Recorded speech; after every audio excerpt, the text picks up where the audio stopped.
Estão abertos os trabalhos da Comissão Executiva, um programa feito em colaboração com a Ordem dos Economistas. Hoje vamos falar de mercados financeiros, de crédito, financiamento da economia. Já se sabe que o crédito é o óleo que permite manter a economia em funcionamento e também não é novidade que esse lubrificante é, por estes dias, um bem muito escasso. Nesta Comissão Executiva vamos tentar perceber como devolver a capacidade de financiamento às empresas e também aos particulares, como financiar a economia na próxima década. É verdade, é um tema desafiante para o presidente da New York Stock Exchange Euronext Lisboa, Luís Lajinha de Sousa, e também para Rui Leo Martinho, bastonário da Ordem dos Economistas. Agradeço aos dois a vossa presença. Já vamos ao debate para este tema que me parece tão essencial para os dias de hoje. Para já dou-lhe conta de que António Mexia é contra o abrandamento da austeridade. O presidente executivo da EDP defende reformas que sejam também eficazes e, sobretudo, rápidas.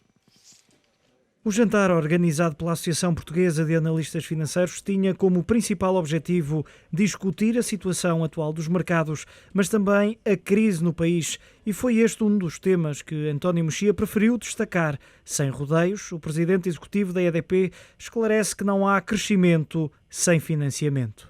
Há meia dúzia de empresas, para ser preciso, se calhar 5, máximo 6 empresas portuguesas que têm acesso ao mercado internacional.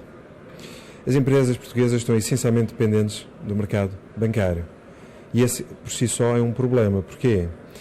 Porque os bancos têm que fazer um esforço grande de alavancagem, que vai retirar 20 a 30 bilhões da economia, e dada a rigidez que existe no que diz respeito às empresas públicas, ao Estado, esse esforço vai ter que ser feito muito à custa de quê?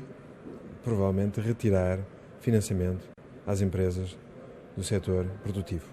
O setor da indústria é para António Mexia prioritário ao nível do financiamento e não exclui novas medidas que tragam oxigénio e não austeridade às empresas nacionais.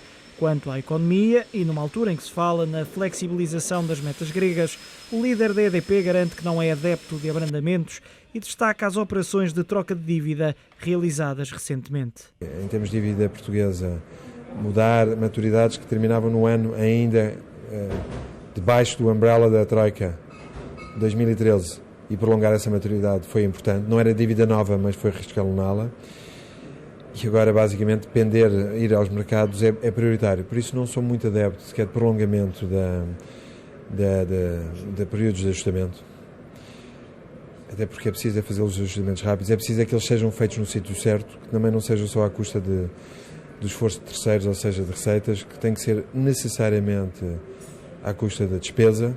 Mas a despesa, já garantiu o Governo, é uma rúbrica mais dolorosa e difícil. Ainda assim estão previstos cortes de 4 mil milhões até 2014. Então, sobre o financiamento que vamos falar nesta Comissão Executiva, Luís Lajinha de Sousa, as bolsas são sempre, não só nos mercados financeiros, em todas as praças, digamos, são pontos de encontro, neste caso, de dinheiro, de quem tem e quem precisa. Como é que a Bolsa pode ajudar neste movimento de financiamento da economia, tão necessário por estes dias? É verdade, de facto, as bolsas cumprem essa função importante de pôr em contacto quem, por um lado, tem capital para investir e quem precisa desse capital para investir. Infelizmente, em Portugal, o recurso ao mercado de capitais não tem sido a norma. Indicadores apontam que, por exemplo, nos países anglo-saxónicos e nos Estados Unidos em concreto, o mercado de capitais garante entre 60% a 80% das necessidades de financiamento das empresas. Na Europa, os números apontam para 30% a 40%. Se olharmos para Portugal, é menos de 1%, porque, de facto, as empresas recorrem, sobretudo, ao financiamento via canal bancário.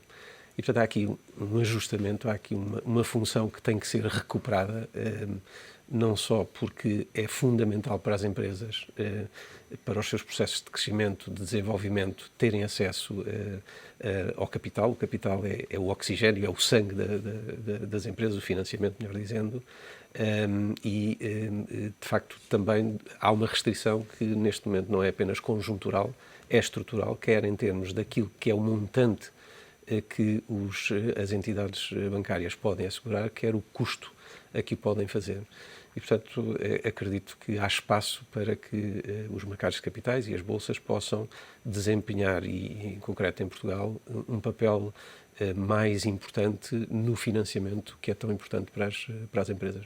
Quando olhamos para aquilo que é a relação do mundo empresarial com o mercado financeiro em Portugal, com o mercado de capitais em Portugal, vemos que há de facto essa grande distância. Mas nós temos banqueiros tão bons ou melhores como há noutro ponto do mundo, nomeadamente banca de investimento. Algumas empresas com interesse e também muito interessantes.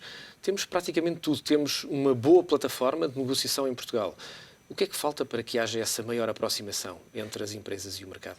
Eu acho que não existe propriamente um fator e algo que tenho dito e gostava de deixar bem claro é que não quero culpabilizar os agentes económicos portugueses no sentido de fazer-se pensar que porventura têm menor capacidade ou menor apetência do que outros.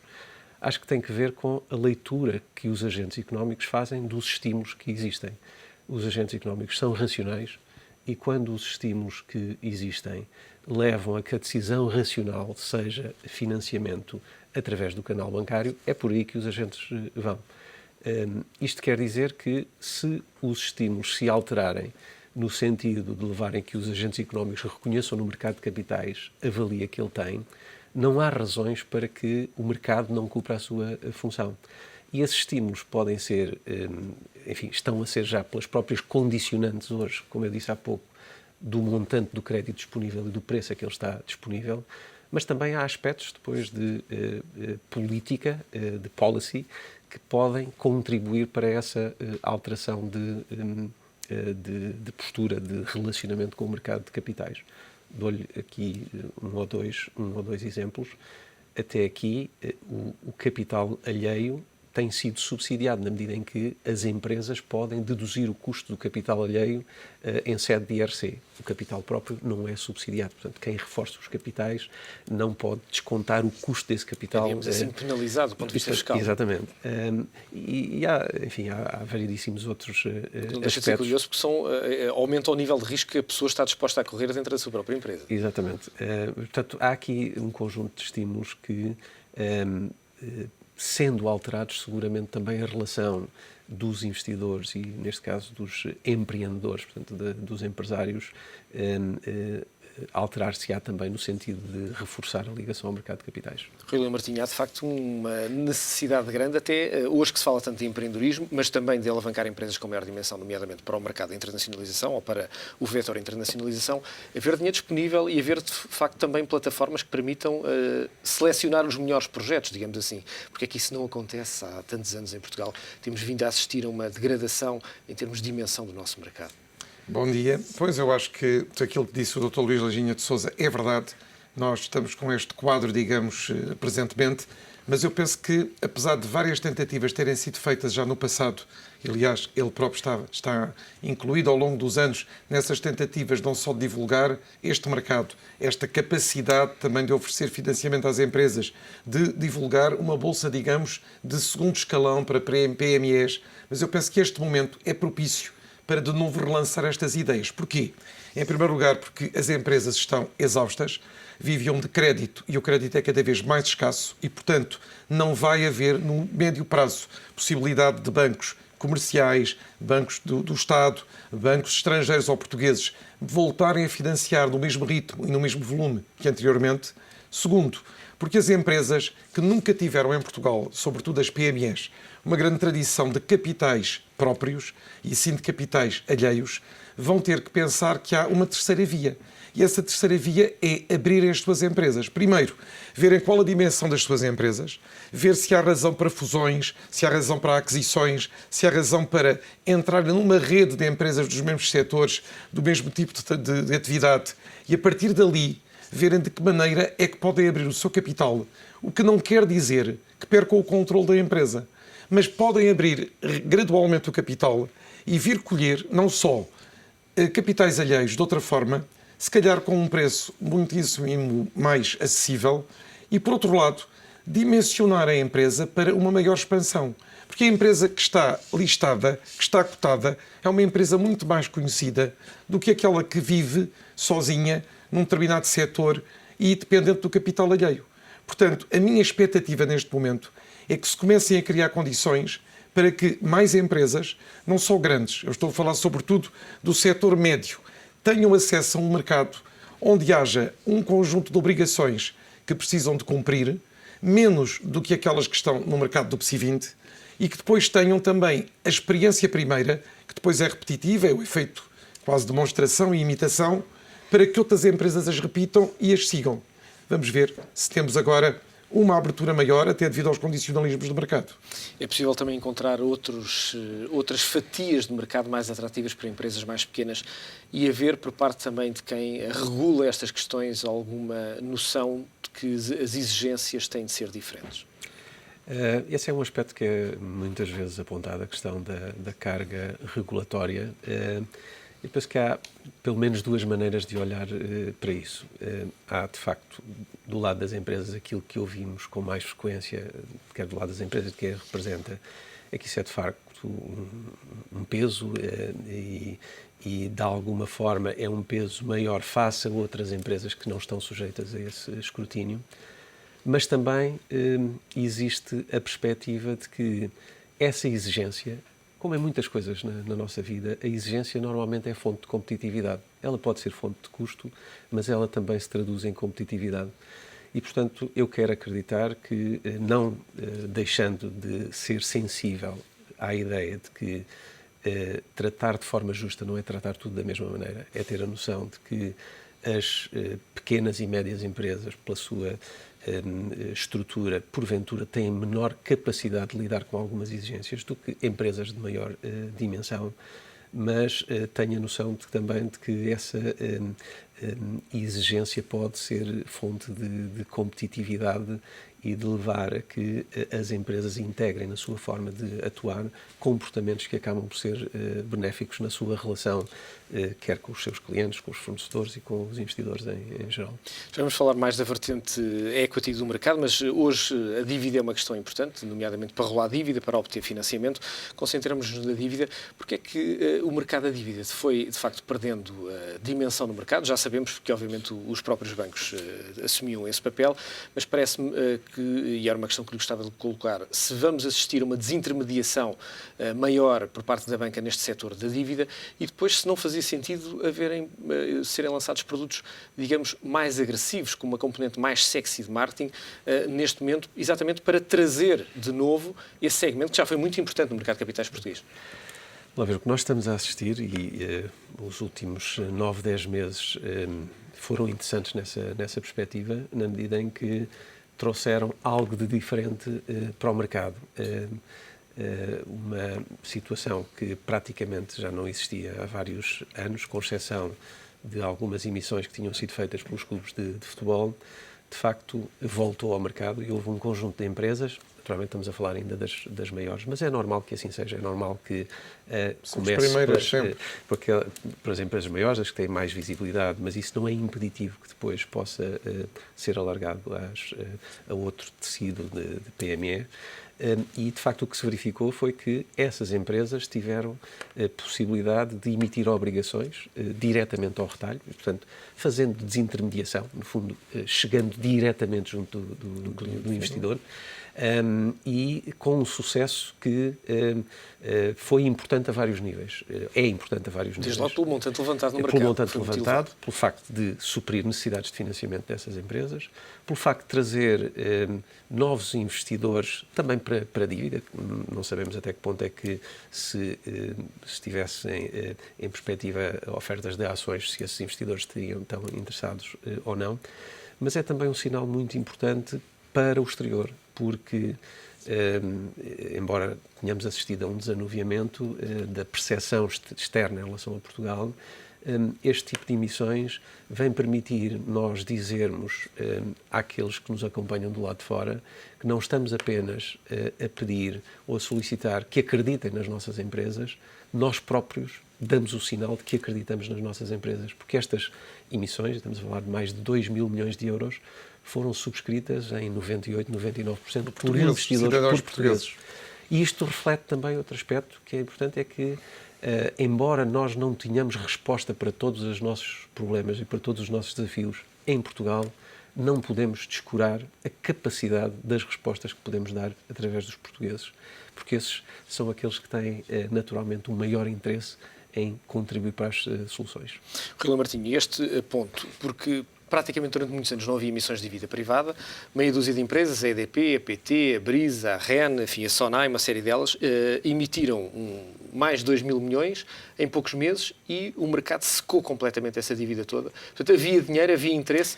Havia poupança até possível a EDP para avançar com aplicar, essa operação, havia confiança. ninguém avançou com esse tipo de É ideia. evidente, mas começou, lá está, foi o que disse o Dr. Luís Leginha de Sousa, começou pelas empresas que, ao fim e ao cabo, são aquelas que são modelo para o mercado. Mas podemos agora descer, e podemos descer em empresas até com reputação, com idoneidade, com lucros, que estão já naquele tecido, naquele segmento médio, e naquelas mais pequenas podemos voltar a repescar aquilo que fazíamos nos anos 80 com muito sucesso, que eram emissões de obrigações grupadas. Ou seja, eu quando estava na banca de investimentos e estava ainda a banca nacionalizada aqui, porque a Eurofinanceira, a MDM, onde eu estive e que dirigi, eram empresas que eram privadas, pequenas, e dirigidas a este segmento. Nós tínhamos empresas pequenas, laboratórios farmacêuticos pequenos, mesmo com nomes internacionais. E o que é que fazíamos? Nós agrupávamos, consoante o setor ou consoante a finalidade, tinha que haver alguma afinidade, 3, 4, 5, 6 empresas, e fazia-se uma emissão de maior volume.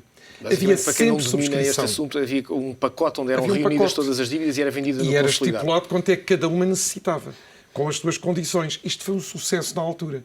Antes de, efetivamente, depois os mercados oferecerem de uma maneira muitíssimo mais generosa condições de financiamento. Portanto, eu penso que estamos numa fase em que tudo aquilo que no passado se fez deve ser repensado. Se foi bom, se deu bom resultado, devemos adotar isso. Em relação à Bolsa, a minha expectativa é que, efetivamente, essas PMEs portuguesas comecem a ter a possibilidade de ver que o ir para a Bolsa, o estar cotado na Bolsa, seja uma segunda Bolsa, seja o que quiser denominar, tem vantagens para elas.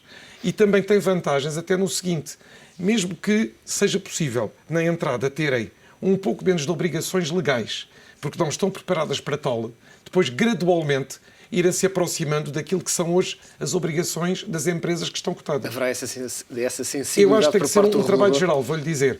Tem que ser um trabalho, claro está, de quem é dono das empresas, mas também de todos, dos reguladores, dos supervisores, dos bancos que têm que dizer aos seus clientes que esta é uma via, e eles também podem ajudar, e depois do próprio governo.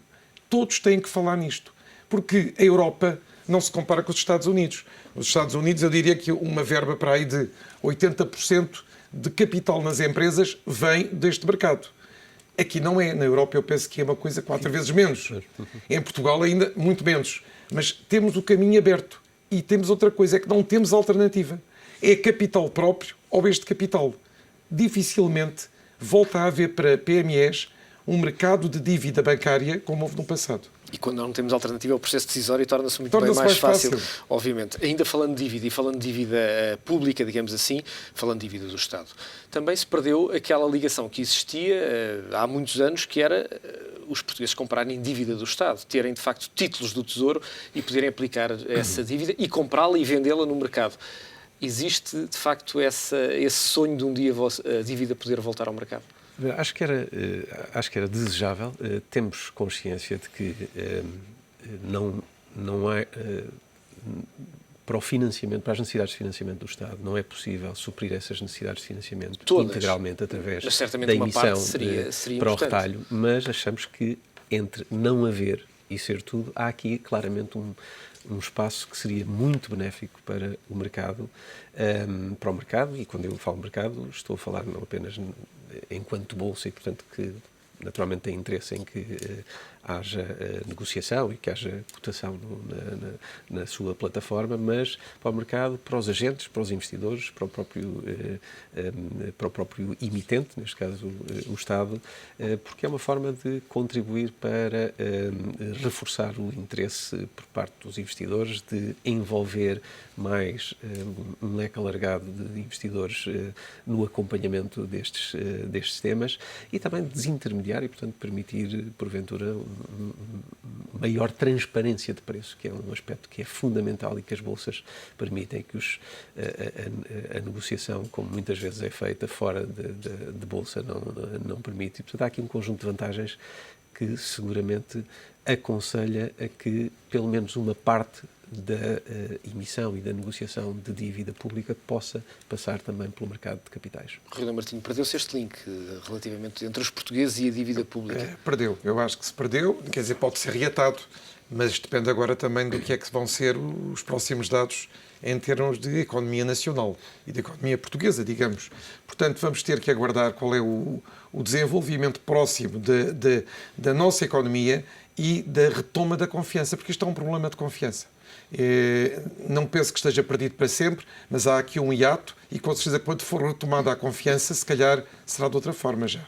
Muito bem, vamos continuar a falar deste tema do financiamento da economia e, obviamente, dos mercados de capitais na segunda parte desta Comissão Executiva. Regressamos num minuto. Até já.